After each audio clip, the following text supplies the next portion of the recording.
आपोआप मोठा होतो. मोठा व्हायला पैसा लागत नाही, लक्षात ठेवा, फक्त संगत लागते. हो, डेकनाच्या संगे एरा जबंगला कुसंग नाडूला साधू जायचा. डेकन बेताडावरती दिसायला लय सुंदर दिसतो, मग असं म्हणू का त्या डेकनाला, वा क्या चिकना, काय चिकना दिसतोय, एखादा मुका दे ना म्हणू का. डेकन इतका नास्तिक आहे, नास्तिक असणाऱ्या ढेकनापाशी कोट रुपयाचा जर हिरा नेला तर तो कोबराई सांगतो एका क्षणात त्याचं पाणी होऊन जात आहे. कुसंग नाडूला साधू जायचा, लक्षात ठेवा. तुमची आणि माझी अवस्था अशी व्हावी देवासाठी, तुमची आणि माझी अवस्था अशी व्हावी देवापाशी, देवासाठी एखादा ऊस तोडी माणूस आहे आणि तो ऊसावरती घाव घालतोय. ऊस असताना इतका कडू लागतो खायला, खाल्लाय का? कडू लागतो ना ऊस, नाही गोड लागतो. ऊसावरती ठोका ठेवला, कोयत्यानं ऊस तोडला, तोडून गप नाही राहिला. तो ऊस घेऊन घरी आला आणि त्या ऊसाची जी कांडी आहे, मुळी आहे, ती ऊस चरक्यानं घातला, सगळा रस बाहेर काढला. काय केलं? रस बाहेर काढला. आता ऊस तोडला, तिथंच रडायला सुरुवात केली. एवढ्यावरती ऊस गप बसला नाही. सोलून चुईटी खायची म्हणलं तरी त्याची गोड लागते. किती त्रास दिला, घाव घातला त्याच्या अंगावरती, तरीही त्याला त्रास झाला, तरीही त्यांनी गोडी सोडली नाही. एवढ्यावरती लोक गप बसली नाही. तोच ऊस चरक्यात घातला, त्या चरक्यातनं रस बाहेर काढला. रस किती आंबट लागायला, गोड कसा लागतोय? रस गोड लागतोय. चरक्यात घातला, सगळा चुईटी काढून त्यातला रस काढून घेतला, तरीही लोक गप बसली नाही. त्यांनी त्याची गोडी सोडली नाही. लोकांनी त्यांचा स्वभाव सोडला नाही. 3 दगडाची चूल मांडली, त्या 3 दगडाच्या चुलीवरती भली मोठी कढई मांडली आणि जेवढा रस काढला होता तेवढा गणेश बाबा त्या कढईत ओतून टाकला. लाल बुंद पेटलेली कढई होती. हो, किती भरला असेल त्या रसाला. आणि खाल्ला ढसा ढसा ढना जाळ लागला. कढईमध्ये त्या रसाचा गोल असा भेला होऊन बसला. तो भेला किती करपट लागतो, किती तिखट लागतो, कसा लागतो? गोड. तरीही त्याने त्याची गोडी सोडली. तुका म्हणे शंकर भोळा आणि वारकरी हा महादेवाचा तिसरा डोळा. विठ्ठल. जीवनामध्ये माणसाने एवढं गोड राहावं. सगळेजण पैशावरती प्रेम करतात, बरोबर आहे ना? इथं नाही आवडत असे आहेत का माझ्यापाशी बसलेले? पैसा आवडतो, माझं बोलणं कळतंय, पैसा आवडतो. कोणाकोणाला देव आवडतो? हात वर करा बरं, मला सांगा कोणाकोणाला देव आवडतो इथं बसलेल्यांपैकी? 1 2 3. वा वा वा वा वा वा वा. कोणाकोणाला वाटतं आज कीर्तन झाल्यावर देवानं माझ्या घरी यावं? क्या बात आहे, वा वा वा. असं वाटतं मरावन तुमच्या कुठे जन्माला यावं. सगळ्याला वाटतं देवानं माझ्या घरी यावं, बरोबर का नाही? सगळ्याला वाटतं का नाही देवानं घरी यावं? आता परत एकदा हात वर कोणाला सांगा, कोणाकोणाला वाटतं कीर्तन झालं देवा घरी जावं?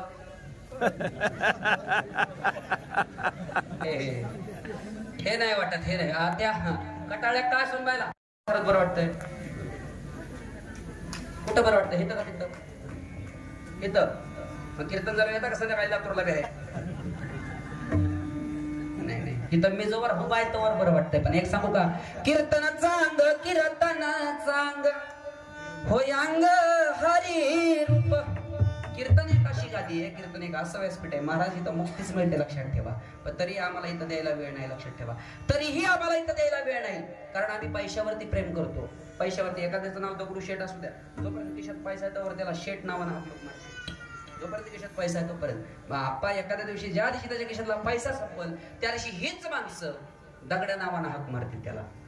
जवळ आहे की पैसा टक्का तवर म्हणतील नाना काका. शेवटी पांडुरंग सकाळ का फुललासी. जवळ आहे की दुर्योधन. एखाद्याचं लग्न निघू द्या, ज्याला आमंत्रण नाही, लग्न जोडू द्या, इकडे जागरण गोंधळ असते का? असते जागरण गोंधळ.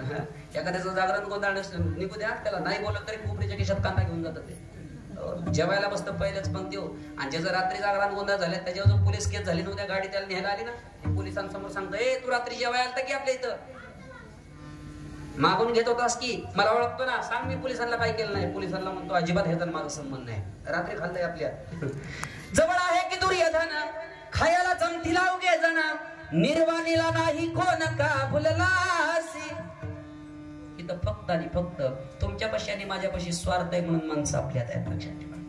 तुमच्यापाशी माझ्यापाशी स्वार्थ आहे, काहीतरी तुम्ही देणार आहे, काहीतरी तुमच्याकडनं मिळणार आहे म्हणून तुमच्यापाशी येऊन बसतात, तुमच्या माझ्यापाशी येऊन बसतात. वाक्य नीट ऐका गड्या. माणसं आपलीच आहेत. जी माणसं आपल्या ताटात बसून जेवायला तर पडतात, माणसं आपलीच आहेत. जी माणसं आपलीच आहेत, जे आपल्यासोबत चालण्याकरता तर पडतात, माणसं आपलीच आहेत. आपल्यासोबत फोटो काढण्याकरता तर पडतात. ती माणसं उद्या जर आपल्याला जाळून आली ना, तर आपल्याला इतकं घाण समाज, त्यात घरी आल्यानंतर अंगावरचा कपडा सुद्धा वल्ला केल्याशिवाय आत शिरत नाहीत, लक्षात ठेवा. माणसं आपलीच आहे. इथं कुणीच कुणाचं नाही, लक्षात ठेवा.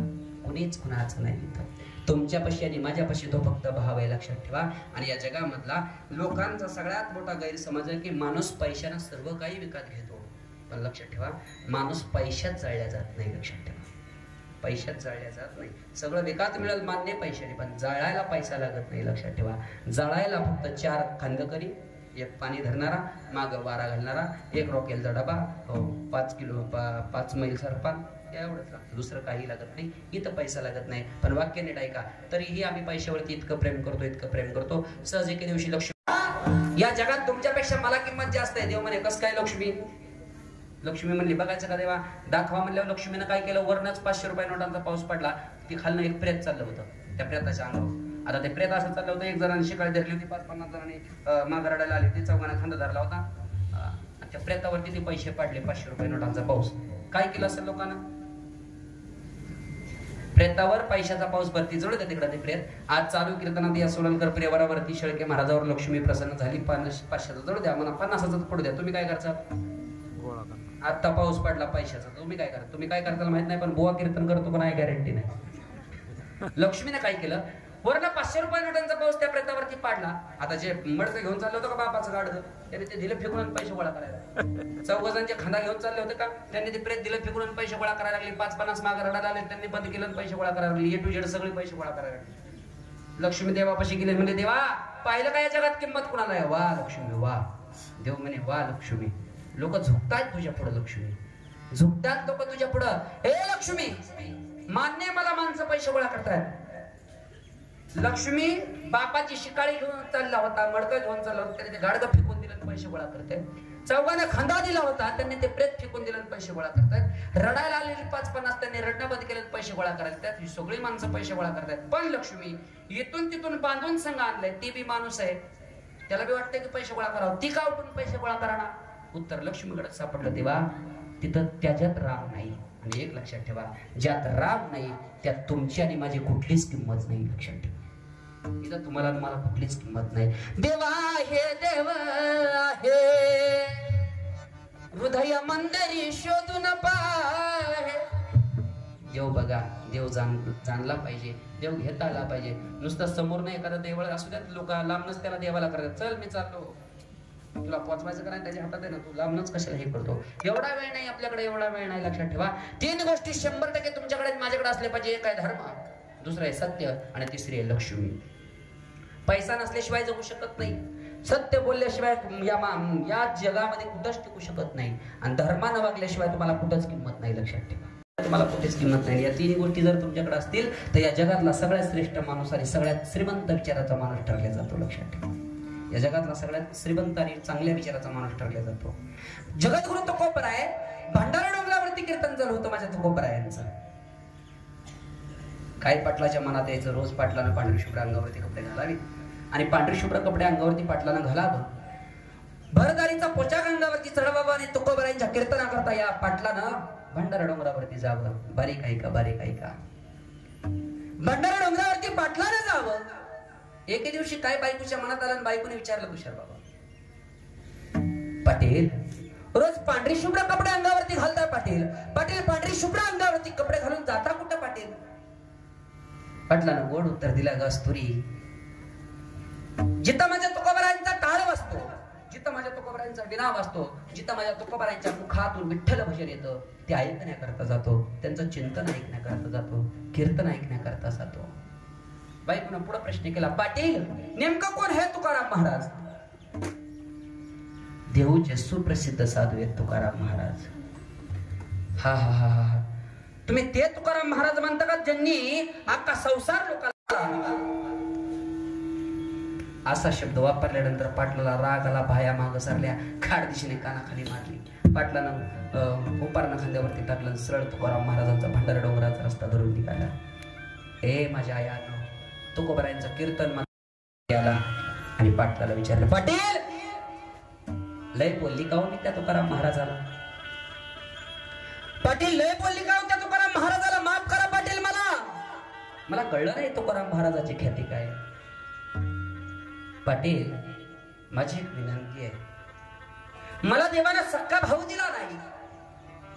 माझी विनंती आहे, उद्या काकड्यालाच आपल्या घरी आणा की तुकाराम महाराजाला बोलू, असं म्हणते. लय आनंद झाला पाटलाला. पाटील पळत परत भंडारा डोंगरावर गेलं. पाटील बा तुकाराम महाराजाला म्हणू लागला, तुकोबराय,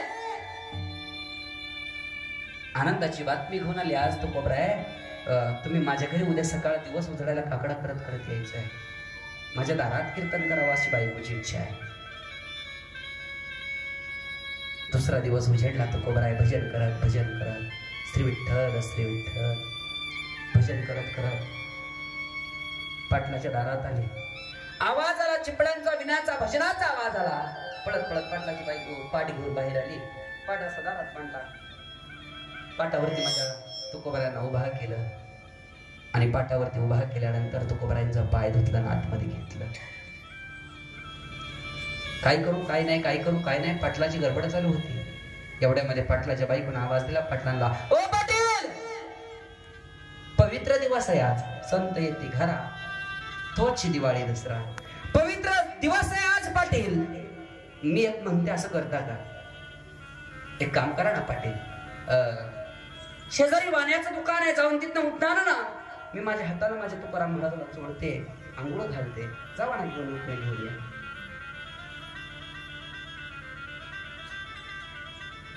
कपाटातले पैसे काढले पाटलाला आणि शेजारी उठणं आणायला गेला. ए माझ्या आयानो, पायाच्या नकापासून डोक्याच्या केसापर्यंत माझ्या तुकोबरायांकडं क्रोधानं पाहिलं त्या पाटलाच्या बायकोनं. कसं पाहिलं? क्रोधानं पाहिलं. डोळ्यात रक्त सटवलं त्या पाटलाच्या बायकोने. मनाला एक शब्द दिला, ए तुकाराम महाराज, तुझ्या पायात माझ्या नवऱ्यानं 12 वर्ष झालं लग्नाला, अजूनपर्यंत हात उचलला नाही. तुझ्या पायात पहिल्यांदा कानाखाली मारली माझ्या. कोणाच्या पायात? तुझ्या पायात. पळत पळत बाहेर गेली. 3 दगडाची चूल होती, त्याच्यावरती पातेलं ठेवलं होतं. पातेल्यात आंघोळीसाठी पाणी उकळत होतं. खळखळ खळखळ उकळत होतं पाणी. ते पाणी खळखळ उकळत होतं. दोन्ही फडक्यानं पातेलं धरलं. आतमध्ये आली. माझ्या तुकोबरायांचं भजन चालू होतं. श्री विठ्ठल श्री विठ्ठल श्री विठ्ठल भजन चालू होतं तुकोबरायांचं. ए दोन्ही फडक्याला पातेलं धरलं. पाटलाची बायको आतमध्ये धरलं होतं. तुकोबरायांकडे पाहिलं रागानं आणि हातातलं पातेलं सर दिशेने तुकोबरायांच्या अंगावरती उकळलेलं पाणी फेकून दिलं. उकळलेलं पाणी अंगावरती पडल्या डोळे उघडले आणि डोळे उघडल्यानंतर समोर आबाजी पाटलाची बायको सांगितलं पाहिली. विटेवरच्या मालकाला आवाज दिला तुकोबरायांनी आणि म्हणू लागले माझे तुकोबराय काय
जोरात बरं वाटतं ना.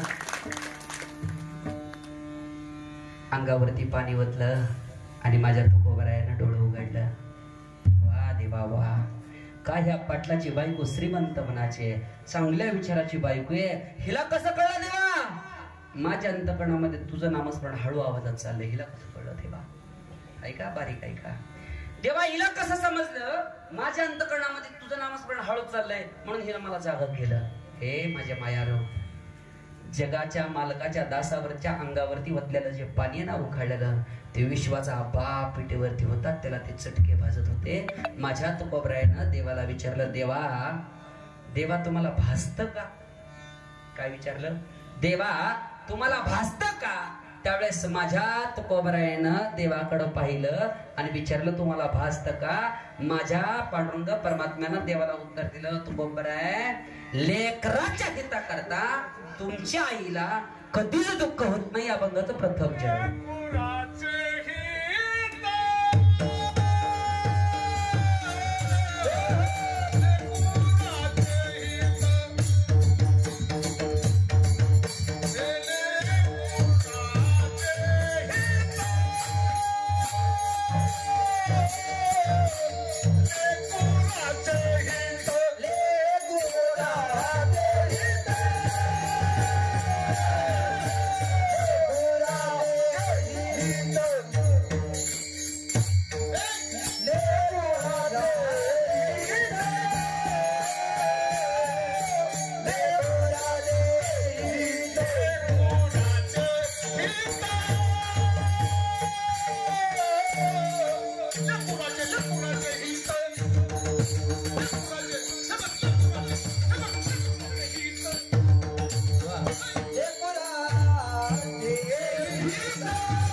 लेकुराचे हित वाहे माऊलीचे चित्त ऐसे गळवळ्याची जाती करीला भाविना प्रीती. ऐका ऐका ऐका, आई ही लेकरासाठी सर्वस्व आहे आणि आई जीवनातून निघून गेली की त्याच्या पाठीमागं कोणीतरी आहे, तो फक्त देव आहे. लक्षात ठेवा, फक्त विश्वास ठेवा. सिंधुताई सपकाळ सांगतात बघा, त्यांचं वाक्य गाजून गेलं, खूप गाजलं आणि मी अनुभवलं ते वाक्य. पप्पू शेठ, या जगामध्ये माणसाला जर मोठं व्हायचं असेल तर या मातीमध्ये फक्त इथला एक नियम आहे या माणसातला, इथं माणसाला मरावं लागतं तेव्हा लोक आपला थिएटर ठेवतात.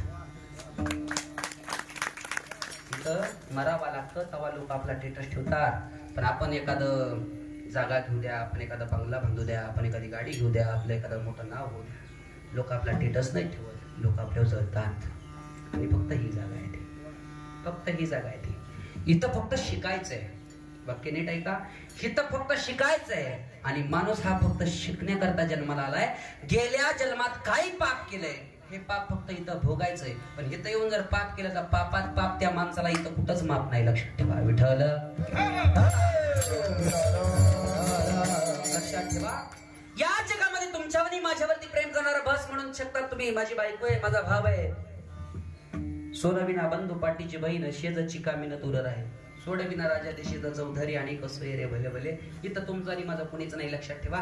मसनवट्यापर्यंत येणारी माणसं, मसनवट्यापर्यंत येणारी माणसं घालवायला येतात, पण घालवा येणारी माणसं आपल्याला जोपर्यंत जळत नाही तोपर्यंत लोक आपला वावा करतात, चांगला होता.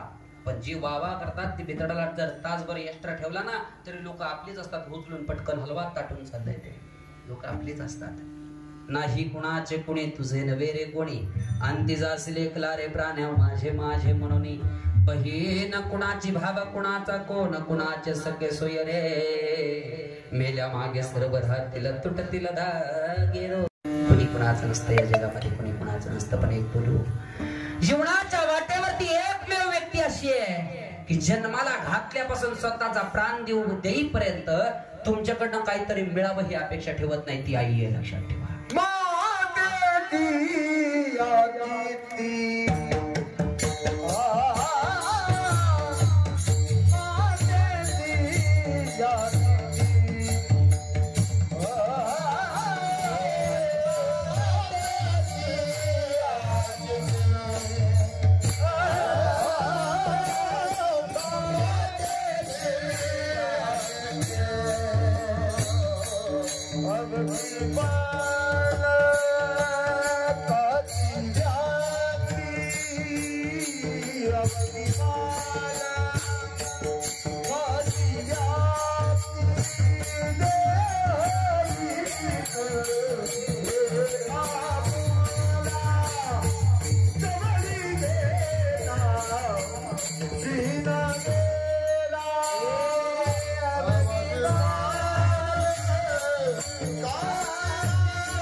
घेऊ का लक्षदार हृदयाचं कान करून ऐका श्रीमंत पोरगा आहे एवढा श्रीमंत पोरगा एवढा श्रीमंत पोरगा आहे 6 महिने झालं पोराचं लग्न झालं आणि लग्न झाल्यानंतर त्या पोराचं लग्न झाल्यानंतर ते पोरग ती सून आणि ती सासू तिघांचं एक कुटुंब राहिलं होतं कोणास ठाऊक सासूला सुनाच्या गोष्टी पटणात सुनाला सासूच्या गोष्टी पटणात सांगावा त्या बायकोन नवऱ्याला काय हो तुमची बायको जर तुमच्या आई जर घरात राहणार असेल तर मला या घरात राहायचं नाही ए माझ्या दादानो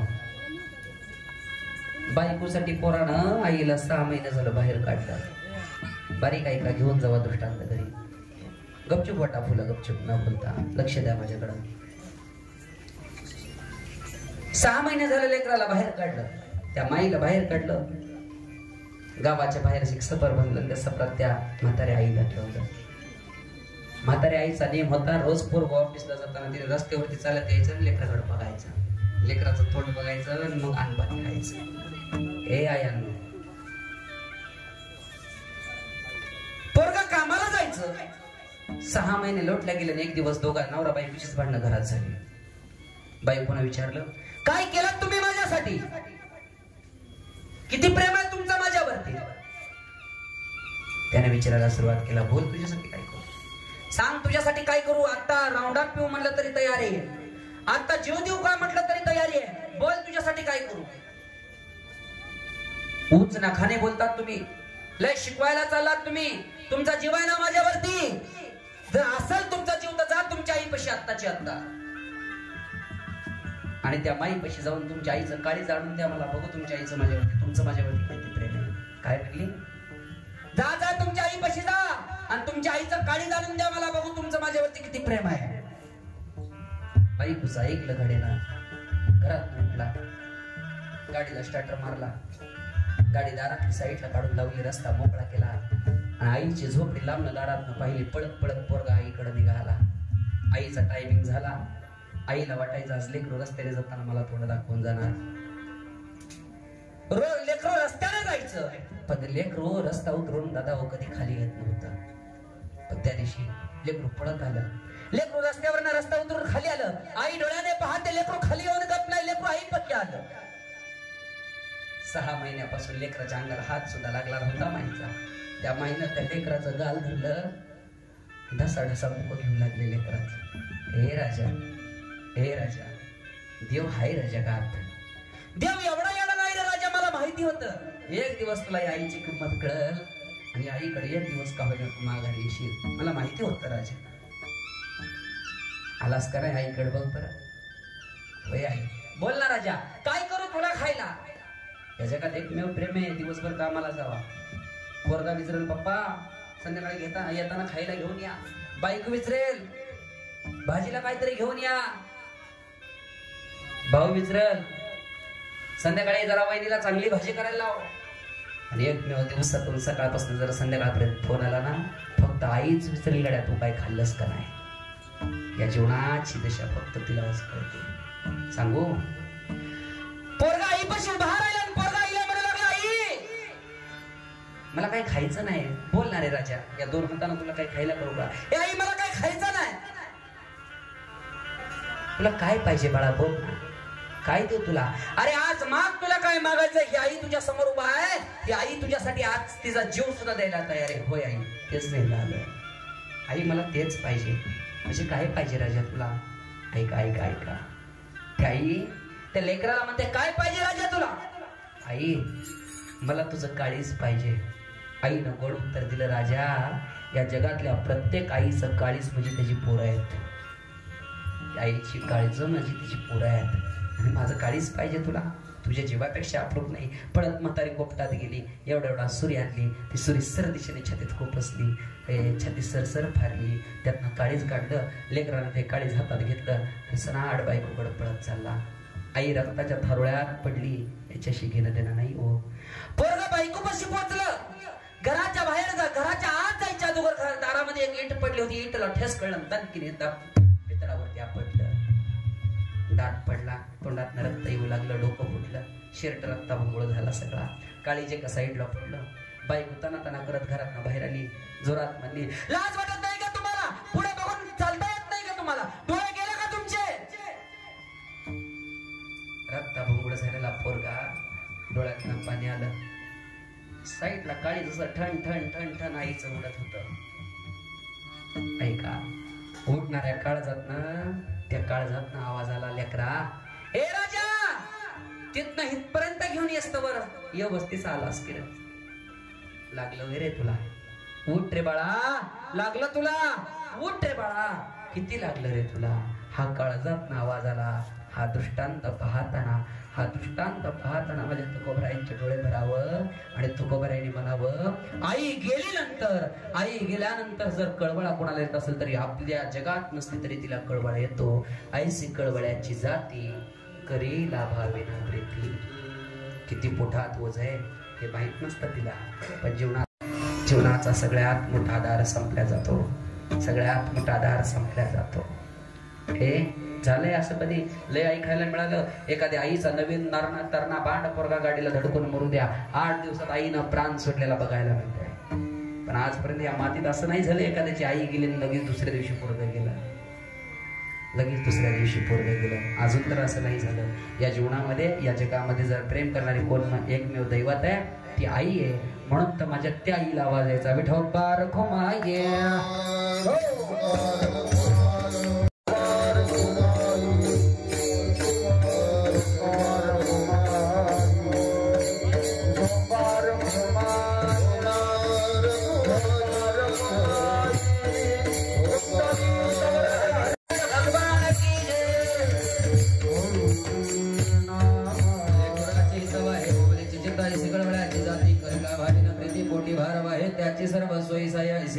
जाती करी लाभावीन प्रीती. जीवनाच्या वाटेवरती ज्याला आई येतो जगात सगळ्यात श्रीमंत. मी बोलून जाईल गड्या, किती पैसे कमवून आणताय ही आई कधीच विसरत नाही, लक्षात ठेवा. पण आई तुम्हाला काळजी घ्यायला फुगल्याशिवाय राहत नाही, लक्षात ठेवा. शेवटच्या क्षणापर्यंत, मातीत झोपेपर्यंत आई फक्त लेकराची काळजी करते बस. या जगावरती कोणताही स्वार्थ न ठेवता प्रेम करते, कोणताही न स्वार्थ ठेवता प्रेम करते. माझं वाक्य नीट ऐक गड्या. आयुष्यात जी औलाद आपल्या माई बापाच्या डोळ्यात पाणी आणेल ना, त्या औलादीला या मातीत कुठेच सुख लागणार नाही, लक्षात ठेवा. ज्ञानेश्वर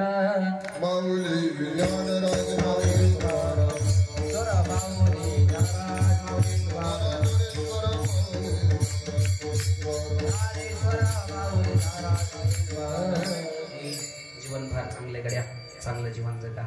आयुष्याचा आनंद आहे, असं जीवन जगा, असं जीवन जगा. बसतील बाकी घेऊन जावा हे घरी. एखाद्या ठिकाणी येऊन बसला तर जवळ चौघजण येऊन बसली पाहिजेत. रस्त्याने चालायला लागला तर चौघजण पाठीशी चालली पाहिजेत. आणि मरताना असं मरा रे माझ्या दादांना घेऊन जावा हे घरी.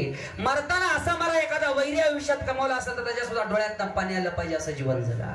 मी नेहमी सांगतो, वैर घालून कुणाचे राग धरून कुणाचा येतामध्ये येता अवकाश झालेली शिवा सर्वांच्या चरणावरती समर्पित करतो. पाऊस यायला लागलेला आहे. आडूसा गाठून बसा. सगळ्यांच्या पायाचं दर्शन घेतो आणि या वाणीला इथंच पूर्णविराम. चाल म्हणायची. तुकाराम तुकाराम तुकाराम तुकाराम तुकाराम. सगळे जागेवरती उठून उभे राहा. फुलाचा अभंग होईल, आरती होईल. नंतर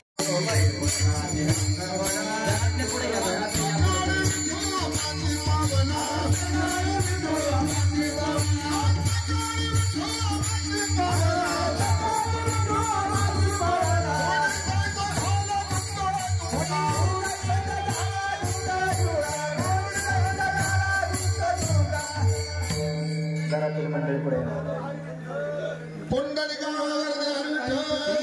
देव तुकाराम ज्ञानेश्वर महाराज की, जगद्गुरु तुकाराम महाराज, संत हरिहरी बाबा की जय. घरातील माणसं या पुढे आरती करता.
तुझे प्रेम आणि ज्ञान पूजन भावे वाले